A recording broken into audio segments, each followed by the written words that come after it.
अल्हम्दुलिल्लाह रब्बिल आलमीन वस्सलातु वस्सलामु अला अशरफिल अंबिया'i वल मुरसलीन व अला आलिहि व सहबिहि अजमईन अम्मा बाद। अऊज़ु बिल्लाहि मिनश शैतानिर रजीम। लक़द कान लकुम फ़ी रसूलिल्लाहि उस्वतुन हसना। सदक़ल्लाहु मौलाना अल-अलीयुल अज़ीम। स्टेज पे तशरीफ़ फरमा हज़रात उलमाए किराम, हमारे सामने तशरीफ़ फरमा हमारे अजीज़ों भाइयों दोस्तों पर्दा नसीमा बहनों, इस जलसे का उन्वान सीरतुन नबी और इस्लाह मुआशरा, और ये महीना हुस्न इत्तफ़ाक़ है, रबीउल अव्वल का चल रहा है। हम सबको एक बीमारी और काहिल है, जब मुहर्रमुल हराम का महीना लगता है तो इमाम हुसैन याद आने लगते हैं, और जब रबीउल अव्वल का महीना लगता है तो इमामुल अंबिया याद आने लगते हैं। अल्लाह रब्बुल इज़्ज़त ने एक साल के अंदर 12 महीने बनाए हैं। एक साल में अल्लाह ने 12 महीने बनाए हैं, और इनकी गिनती और तादाद अल्लाह ने अपने किताब के अंदर, अपने कलाम के अंदर बताया है। इन्ना इद्दतश-शुहूरि इंदल्लाहि 12 शहरन फ़ी किताबिल्लाह। अल्लाह के नज़दीक एक साल में 12 महीने होते हैं, और 12 महीनों में 4 महीने बड़े हुर्मत वाले, अज़मत वाले, फजीलत वाले, मिनहा अर्बअतुन हुरुम। इसके अलावा सारे महीने मनहूस नहीं है, वो भी बड़े अज़मत और बरकत वाले हैं। उनकी तख़सीस कर दी गई है, उनकी अफजलियत की तरफ इशारा है। अब उन 4 महीनों में से रबीउल अव्वल का महीना नहीं है। रमज़ान की हुर्मत और अज़मत नुज़ूल कुरान की वजह से है। रजबुल मुरज्जब की अज़मत आपका सफ़र मेराज हुआ है, और इस तरीके से 2 महीने हैं। इस महीने में बिलाशुबा हज़रत नबी पाक सल्लल्लाहु अलैहि वसल्लम की विलादत बासआदत हुई है, और सूए इत्तफ़ाक़ है कि इसी महीने में आपका विसाल भी है। तारीख़ों में इख्तिलाफ़ है, लेकिन महीने में इख्तिलाफ़ नहीं है। हम लोग इश्क़े रसूल के नाम पर इस महीने में खूब इश्क़े रसूल का दावा करते हैं, दलील कुछ नहीं है। अजीज़ दोस्तों, अभी मुफ्ती तलहा साहब बयान कर रहे थे नबी पाक सल्लल्लाहु अलैहि वसल्लम की विलादत से पहले जब आप अपनी वालिदा मोहतरमा के बतन यानी पेट मुबारक में थे, तब कैसी कैसी बशारतें आपको मिलती थी, कैसे कैसे ख्वाब आप देखा करते थे। ये सब जो है आपकी विलादत से पहले की चीज़ें सुना रहे थे। आपकी बातों को सुनाना, आपकी बातों पर अमल करना, सुनना सब बाइसे सवाब, बाइसे नजात और बरकत है। अमल करना और बड़ी चीज़ है। लेकिन अजीज़ दोस्तों, 2-3 बातों की तरफ इशारा करके हम अपनी बात मुकम्मल करेंगे अपने मेहमान के लिए कि हज़रत नबी पाक सल्लल्लाहु अलैहि वसल्लम जब मक्कतुल मुकर्रमा के अंदर पैदा हुए तो आपकी पैदाइश से पहले चंद बीमारियां बहुत ज़्यादा आम थी। थोड़ी चंद बीमारियां बहुत ज़्यादा आम थी। उनमें से पहली बीमारी थी कि लोग झगड़े बहुत करते थे, मामूली मामूली चीज़ों पे झगड़े कर लेते थे, हराम और हलाल की तमीज़ नहीं करते थे, अपनी बेटियों को जिंदा गड्ढे के अंदर दाग देते थे, मार देते थे। जिहालत का यह आलम था कि तलवार चाकू तेज है कि तेज नहीं है, किसी इंसान की गर्दन पर चेक किया करते थे। बोले तलवार तेज है तो वो आ रहा है, मारो इसकी गर्दन। अगर एक बार में गर्दन कट जाती है समझो तेज है, अगर नहीं कटती समझो कूंद है। बताइए, ये सारी की सारी बुराइयां हज़रत नबी पाक सल्लल्लाहु अलैहि वसल्लम की विलादत बासआदत से पहले उनके शहर मक्कतुल मुकर्रमा के अंदर आम थी। खाने काबा की हुर्मत और अजमत इस तरह उनके दिल में थी कि वो लोग नंगे तवाफ करते थे और ये सोचते थे कि जिस कपड़े को पहनकर हम चोरी करते हैं, डकैती करते हैं, कत्ल करते हैं, जिना करते हैं, गोया कि जिस लिबास को मलबूस होकर हम लोग जराए और गुनाह करते हैं, उन कपड़ों को पहनकर अल्लाह के घर में, मुकद्दस घर में नहीं जाएंगे, तवाफ नहीं करेंगे। ये उनकी सोच थी। दूसरी तरफ उनकी जिहालत का ये आलम था कि जिस वतन के अंदर बेटा पला हो और माँ बाप के जरिए दुनिया में वजूद पाता हो, उस बेटे को एजाज़-ए-इकराम के साथ दुनिया में रखा जाता था। लेकिन उसी पेट में, उसी माँ बाप के जरिए अगर कोई बच्ची पैदा हो जाती थी तो उसको जिंदा गाड़ दिया करते थे। गौर कीजिए मुसलमानों, अगर हमारा कोई बेटा है और हमने अपने बेटे से कहा कि 24 घंटे में तुम्हें 10 काम करके देना है, अगर वो बेटा हमारे कहे हुए 10 काम कर देता है तो शाम को घर खुश होकर आता है कि हमने अपने वालिद की, अपनी वालिदा की, अपने सरपरस्तों की बातों को माना है और सिर्फ माना नहीं है बल्कि जो बातें उन्होंने करने को कहा था हम करके लाए हैं। इसलिए खुश होकर घर में दाखिल होना हमारा हक है और खुशी के साथ वालिदैन का इस्तकबाल करना ये उनका हक है।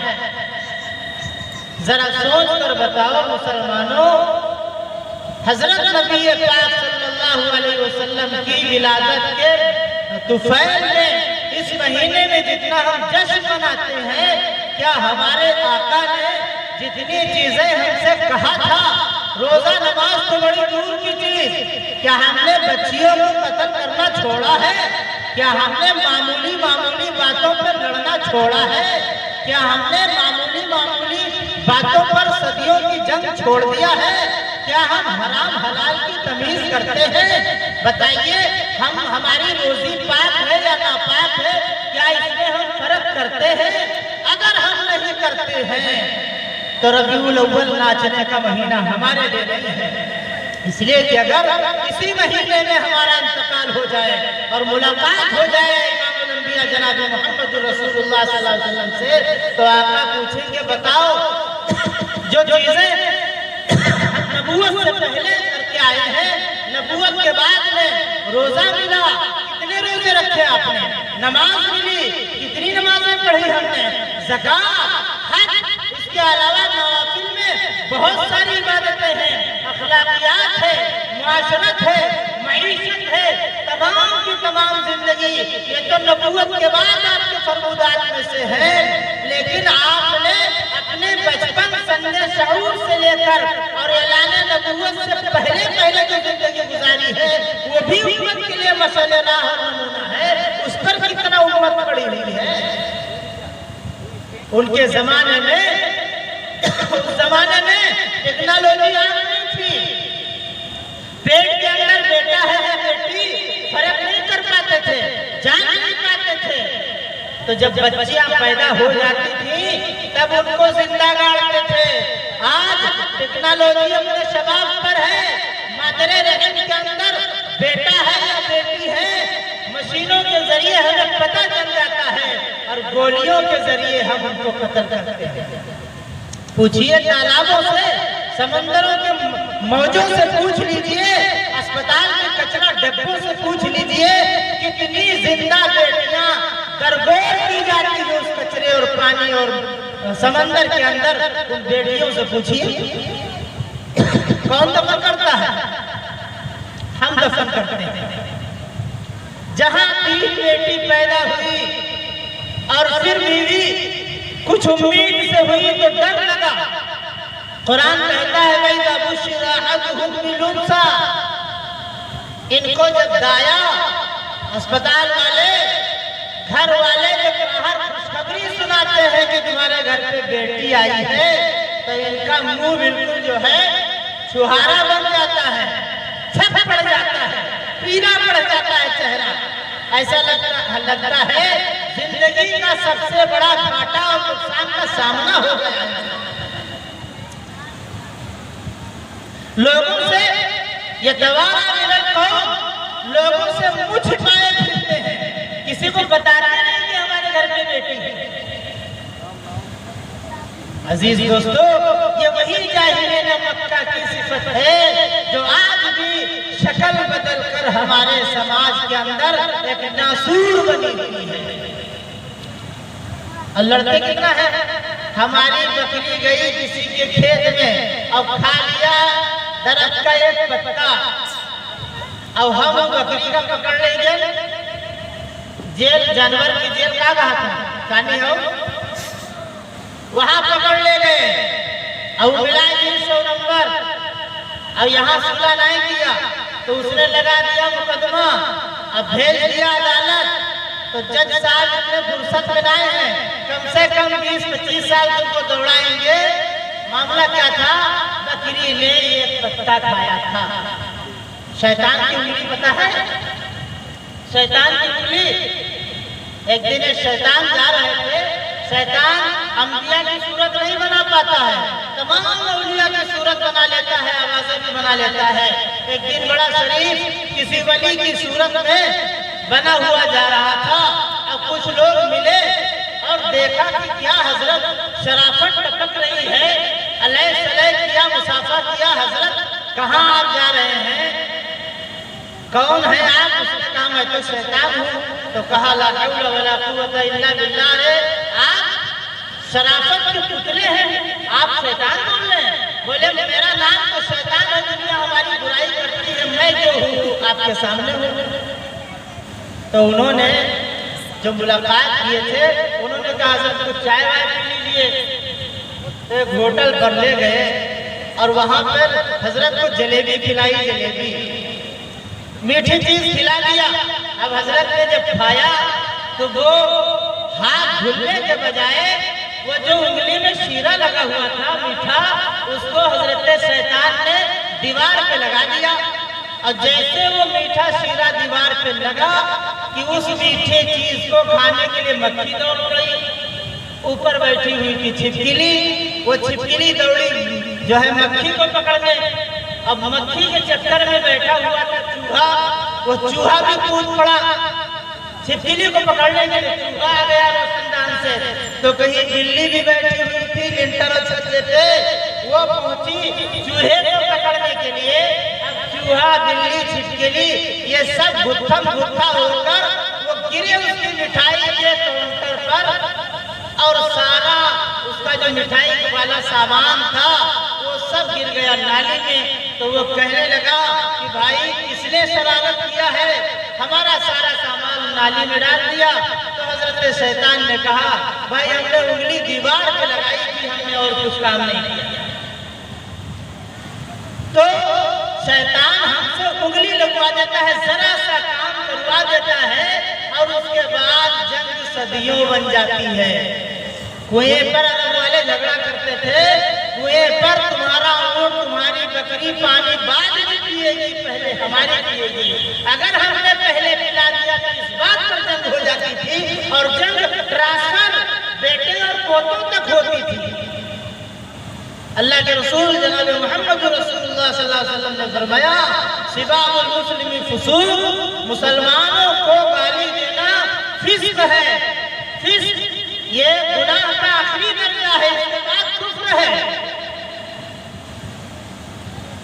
और मार देना ये कुफ्र है, किताब करना ये कुफ्र है। आदमी ईमान से निकल जाता है। कोई आधार से नाम न काटे मुसलमानों से, तो इसका मतलब ये नहीं कि हम ईमान वाले अभी हैं। आज बताओ हम बर्दाश्त करते हैं, सब्र करते हैं, सर्रा बराबर बर्दाश्त नहीं करते हैं। बताओ अल्लाह कितनी बड़ी ताकत वाला है, सारी कायनात को लफ्ज़े कुन के जरिए बनाने वाला है। तो क्या लफ्ज़े कुन के जरिए इस कायनात को बर्बाद करने की ताकत नहीं है? बिल्कुल बर्बाद कर सकता है, लेकिन पूरी दुनिया में अल्लाह की बगावत होती है। क्या अल्लाह कुछ कर रहा है? कितनी कुरान जलाए जाते हैं, कितनी दाढ़ियां नोटी जाती हैं, कितनी मस्जिदों पर हमले होते हैं, लेकिन अल्लाह बैठा देख रहा है। वो भारी भारी है, वो वजनी है। इन्ना कैदी मतीन, अल्लाह कहता है मैं भी गर्म नहीं हुआ हूँ, और जब गर्म हो जाऊंगा तो ठंडा भी नहीं होगा। मेरी पकड़ बड़ी मजबूत है।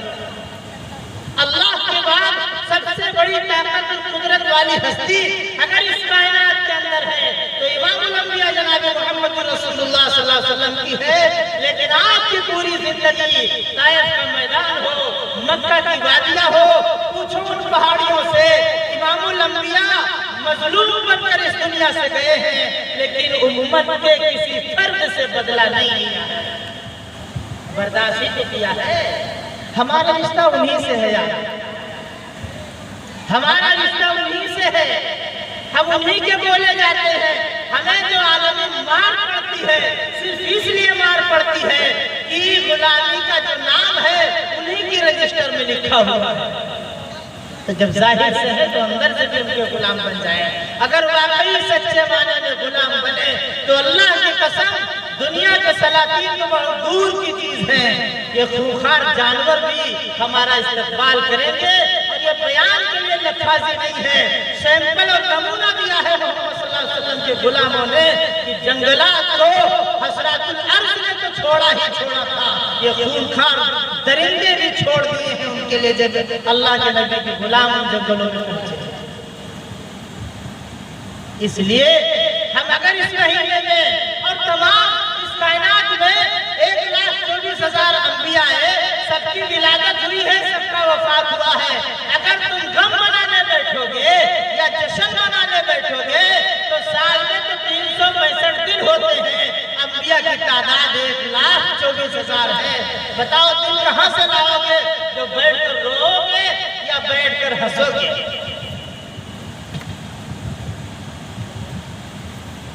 नबी पाक सल्लल्लाहु अलैहि वसल्लम के खानदान में जो काफिर थे क्या वो खुश नहीं हुए थे? अब्बा का इंतकाल हो गया था पैदाइश से पहले, चच्चा लोग नहीं थे, हमसे ज्यादा खून को माना करते थे, कराबतदारी को ज्यादा निभाते थे। वो हजरत हमजा रज़ियल्लाहु ताला अन्हु जो नबी पाक सल्लल्लाहु अलैहि वसल्लम के चाचा मोहतरम थे, ये काफिर थे, मिशन से अबू जहल के साथी थे, उसकी पार्टी के अहम आदमी थे। इस्लाम और मुसलमानों को नुकसान पहुंचाने की जितनी तदाबीर हुआ करती थी आपका उन मशवरों में हिस्सा हुआ करता था। लेकिन एक वाकया किसी ने बता दिया था हजरत अमीर हमजा से कि हमजा कुछ सुना है तुमने, तुम्हारे भतीजे मोहम्मद को अबू जहल ने कुछ तकलीफ पहुंचाई है, गजन पहुंचाई है। बस इतना सुना कि कराबतदारी का खून भड़क उठा और मक्का पहुंचते हैं, घर नहीं जाते हैं, अबू जहल के पास जाते हैं और बर्छों से मारते हैं अबू जहल को। और फिर इमामुल अंबिया के पास तशरीफ लाते हैं और कहते हैं भतीजे खुश हो जा, हमने तेरा बदला ले लिया है, अबू जहल को मार दिया है। आका सल्लल्लाहु अलैहि वसल्लम मुखातब होते हैं, चाचा जान हम खुश इस वक्त नहीं होंगे कि आपने मार दिया है उसको, हम खुश उस वक्त होंगे जब आप मिशन से भी हमारे साथ हो जाए, हमारा कलमा पढ़ने। बस इतना सुना था चचा ने और इकरार कर लिया उनकी गुलामी का। बज़ाहिर तो चचा बाप के हुक्म में होता है, लेकिन चचा ने अपने भतीजे की गुलामी, उनका कलमा पढ़कर इकरार कर लिया। मेरे अजीज दोस्तों, ये वाकया बताता है कि खराबतदारी को कितना ज्यादा वो फॉलो करते थे, कितना ज्यादा मानते थे। हम मानते हैं अपने खराबतदारों को। जरा सी बात हो गई तो या तो जनाजे पे मिलेंगे या वलीमा में मिलेंगे। जनाजे पे मिलना, वलीमों में मिलना कोई बड़ी बात है। इसमें तो दुश्मन भी आ जाया करते हैं, अखियार भी आ जाया करते हैं। अगर वो मुर्दा होकर गया, अपनी निगाहों से उसने तुमको अपने दरवाजे अपने घर के सामने नहीं देखा तो मर गया है, उसकी आंखें वहां खुलेंगी, वहां सामना होगा। अब यहाँ मुर्दे के पास आए हो तो क्या है? क्या ये घर घर का आलम नहीं है? हमारे यहाँ का आलम है, यहाँ हो सकता है न हो। लेकिन अजीज दोस्तों, अगर ये सारी चीजें हैं, जलसों का मकसद क्या होता है? जलसों का मकसद शोहरत और तस्वीर नहीं है। जलसों का मकसद ये है कि 100 बातों में से किसी एक दो बात पर अमल हो जाए और वही इंशाअल्लाह नजात का जरिया बन जाएगी। अरबी की कहावत है, दाश्ता, फारसी की कहावत है, दाश्ता बकार आयत, गिरी पड़ी चीजें कभी काम आ जाया करती हैं। अगर हमने किसी एक बात पर अमल कर लिया, अल्लाह को उसी भी प्यार आ जाएगा और उसी अमल को जरिए नजात बनाकर अल्लाह दुखूले जन्नत का सबब बना देगा। अजीज दोस्तों, तो झगड़ों से भी हमें दूर रहना है। बेटियों को कत्ल नहीं करना, 100 बच्चियां हो जाने दो।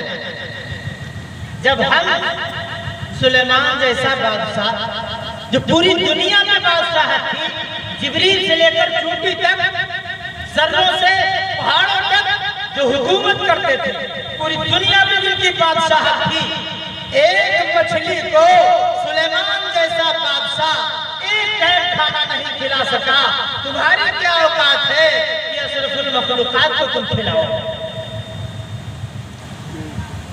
मशहूर वाक़या है सैयदना सुलेमान अलैहिस्सलाम का, नहीं खिला सके। बादशाह होने के बावजूद, नबी होने के बावजूद एक वक्त एक मछली को खाना नहीं खिला सके। बादशाह कितनी दुनिया के थे? पूरी दुनिया की, जहां तक अल्लाह की खुदाई थी वहां तक सुलेमान की बादशाह थी। लेकिन एक टाइम एक मछली को खाना नहीं खिला सके। तुम एक बेटे को खिला पाओगे? है तुम्हारी हैसियत? तुम कहां से रज़ाक बने बैठे हो जो सोचते हो दूसरी बेटी पैदा हो जाएगी तो मुझे खिलाना पड़ेगा?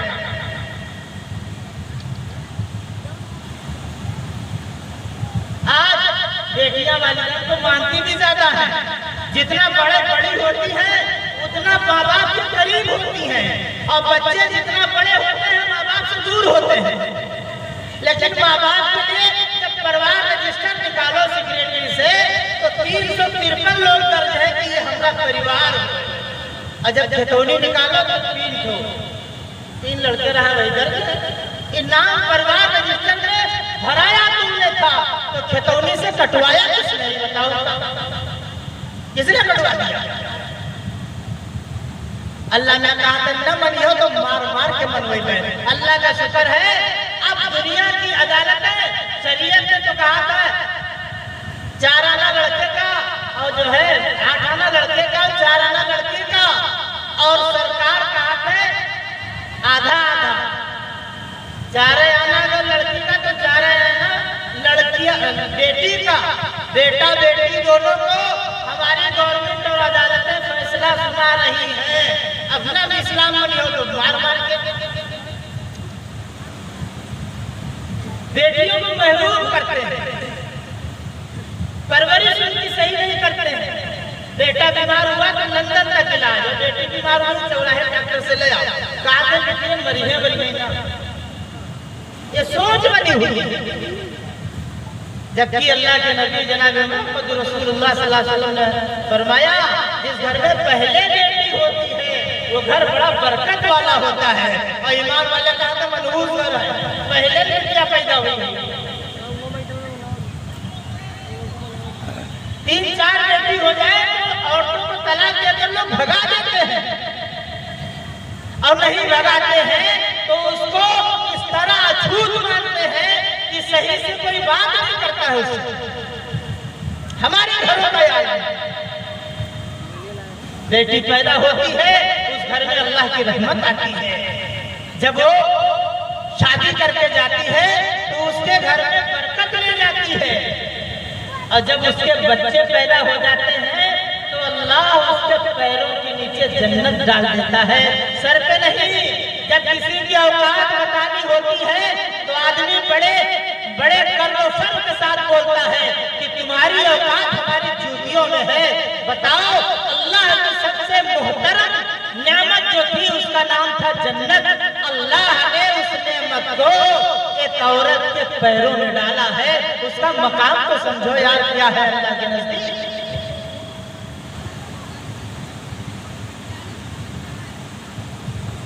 तो उनके साथ हम हश्र गलत करते हैं। अल्लाह जिस बंदे को खुश करना चाहता है उसको औलाद देता देता है लड़का देता है, और जिस बंदे से खुद खुश होता है उसको बिटिया देता है। अब बिटियों से बस वही अरब वाली सोच की नाक कट जाएगी, हम इतने बड़े फसाहे और कोई दामाद हमें गाली बकेगा। इमामुल अंबिया से बड़ी नाक हो गई थी। आपकी बेटियों का भी तलाक हुआ है, आपके दामाद ने भी आपको अनाप शनाप कहा है, आपने दामाद को बद्दुआ भी दिया है। सगे चचा के 2 सगे बेटे थे जिनके निकाह में आपकी 2 सगी बेटियां जिनकी पाकीज़ा सीरत पर नूराने बहिश्त कुर्बान हो गए, उन कुदसी सिफात बेटियां उन मर्दूदों के निकाह में थी जिसने तलाक देकर अपने आप को वासिले जहन्नम बनाया। वही हजरंगी करते हैं, वो फावड़ा लेकर गड्ढे में दाबते थे और हम गोली से कतल करके नाली में बहा देते हैं। अल्लाह कुरान करीम के अंदर कहता है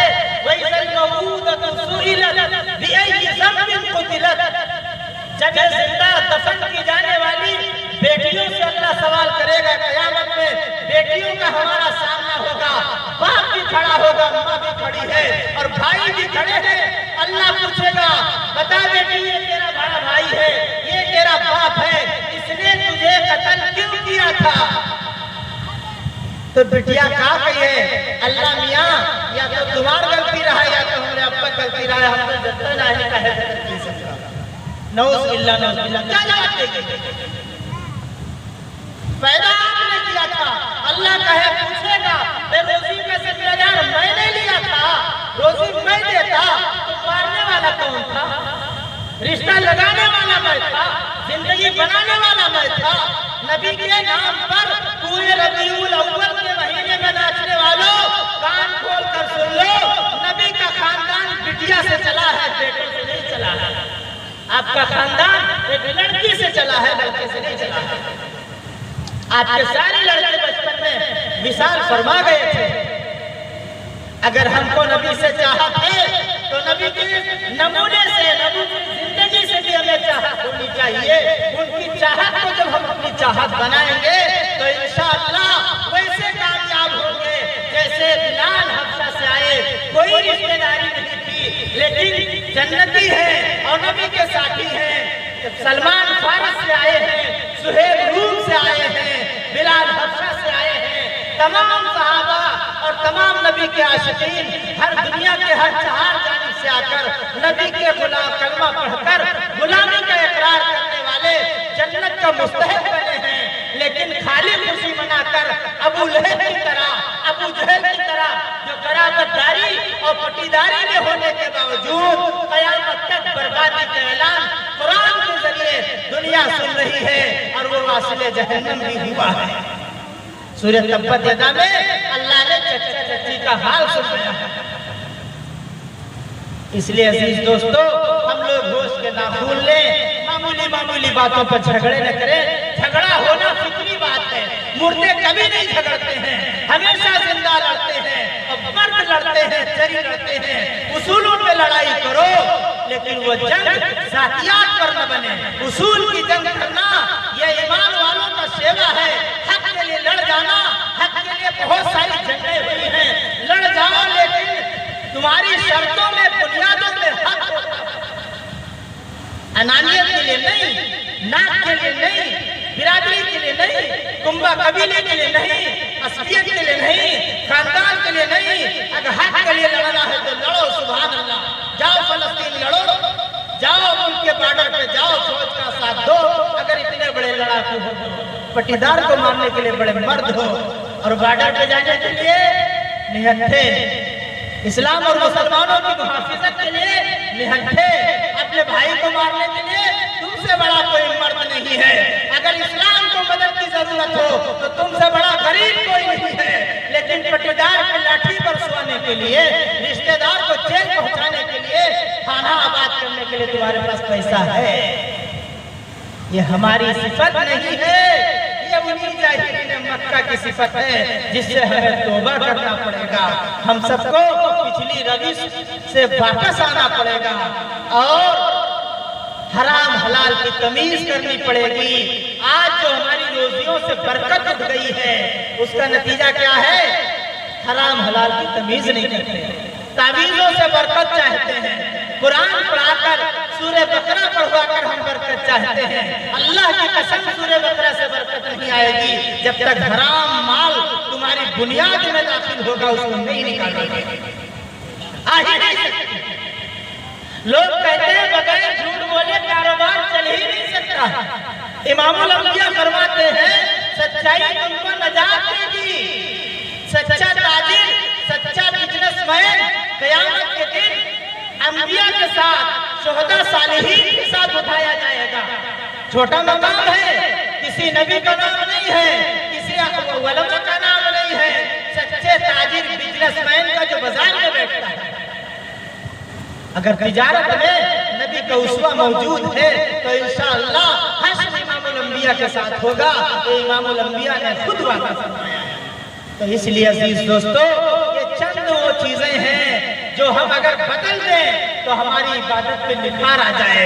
इसके बाद अगर हम नमाज पढ़ते हैं तो नमाज का असर हमारी जिंदगियों से जाहिर होगा। हमें 90-90 साल हो गए, पता नहीं कितने हज किए, नमाजी हो गए, लेकिन नमाज का असर मस्जिद के गेट के बाहर कुछ नहीं है। हम वही वक्त नमाजी हैं जब तक मस्जिद के अंदर है, उसके बाद खत्म। हमारे तबलीगी अहबाब बयान करते हैं कि नमाज से ये चाहा जा रहा है कि हमारी जिंदगी सिफते सलात पर आ जाए। सिफत कहते हैं तरीका को, जिस तरह हम नमाज में सोचते हैं कि अल्लाह हमें देख रहा है, हाथ छोड़ेंगे तो नमाज टूट जाएगी, बात करेंगे तो नमाज टूट जाएगी, गलत चीज बोलेंगे तो नमाज टूट जाएगी। इसी तरीके से क्योंकि अल्लाह हमें देख रहा है, इसी तरीके से नमाज के बाहर भी हम सोचें कि अल्लाह हमें देख रहा है। और जब यह यकीन हो जाएगा अल्लाह हमें देख रहा है तो 24 घंटे बाजार जाएंगे, कदम हमारे सही बढ़ेंगे, हमारे निगाहों के सामने से औरतें गुजरेंगी। जिस तरीके से आंखों से अपनी बेटी को देखते हैं, बहन को देखते हैं, भाभी को देखते हैं और बीवी को देखते हैं, माँ को देखते हैं, लेकिन इन रिश्तों को देखने में हमारी आंखों को फर्क नहीं आता है, तरीके और ज़ाविये बदल जाते हैं। इसी तरीके से आंखें हमारी मार्केट और बाजार में भी चलेंगी, फर्क नहीं आएगा कि हम किस अंदाज से इनको देख रहे हैं। लेकिन कब? जब हम इन चीजों पर अमल करेंगे तो सही मानों में खिराज अकीदत नबी पाक सल्लल्लाहु अलैहि वसल्लम को ईद मिलादुन नबी मनाने का मुसीबत है।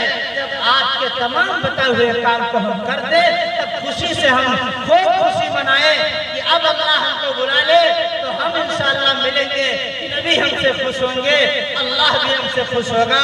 वरना ये ज़बानी दावे, ये झंडे, ये कुर्ते, ये टोपियां, इन पर नाम लिखाने से अल्लाह खुश नहीं होगा। ये तो बारिश होती है लिबास बदल जाता है, हम मरेंगे तब भी वो कपड़ा बदल दिया जाता है।